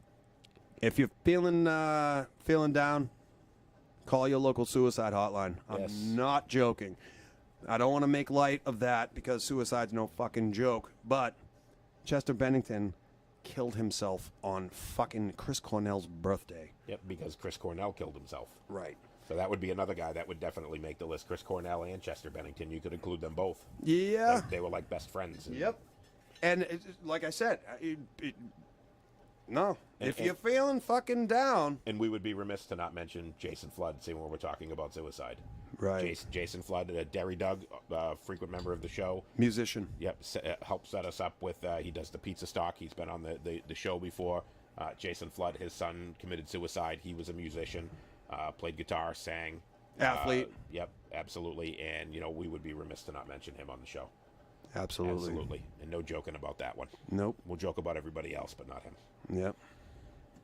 And that's yeah. Seriously, we here at the Moose and Squirrel Show, we joke, we laugh, we say bad words. We care about people. That's all we have is people. People next to us, people in front of you, people behind you, whatever. If you're feeling sad, you're feeling lonely, talk to someone. Reach out. Reach out. You're not alone. Would rather hear about what's bringing you down and what's making you miserable than reading about your obituary. Yep. No doubt. Well, Definitely anybody. Well, I'd rather see your achievements than read about them in one little tiny blurb in the Boston Globe or on fucking Facebook or something. Amen. We love you guys. All right, I think that's all we got. 1:37, so we're an hour and a half, hour and 40 minutes in. Nobody else has got anyone else? Anybody? Anybody? Step right up. Step right up. Here's your chance. Come on now. Last chance. All right. Give us. We need one more comment. Yeah, one more. We need one more artist. Give us somebody we haven't talked about. Wasted talent. Left us too soon. Not enough of a body of work. Who are we missing? It's got to be somebody. There has to be somebody. You want to get into your Greg Brady from the Brady Bunch.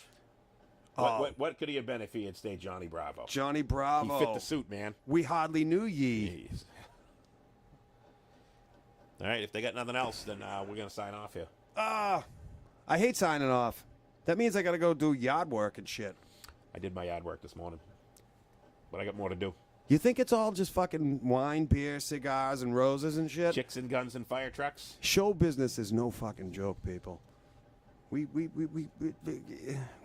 real people living real lives. All right. We appreciate everybody joining us today. Remember, the freaks don't die. They only smell that way. Love you guys. Mwah! Ha ha!